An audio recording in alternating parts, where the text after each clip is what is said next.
Hello, Daddy, please pray for me. Prayer for what? I slept and was eating in my dream last night. And what's wrong with it? What's wrong with eating in your dream? Somebody told me that if I eat in my dream, that means it's the food from the devil. That it means I'm eating my destiny. Do you really think Satan is so good he'll give you food in your dream? The only ones that gave food in Bible from Genesis to Revelation were angels. There was no occasion a demon gave anybody food. So you mean that you eat it? If you find food in your dream, eat it. Okay, Daddy.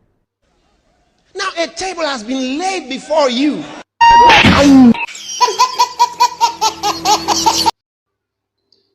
Kuku. Alright now, you don't see them now. They say if you see food for inside dream, make you wire and well. They say na angels, now they feed people. Not be the devil. Satan no dey give person food for inside dream. The question I want to ask you now be say, if you see food for inside dream, you go eat.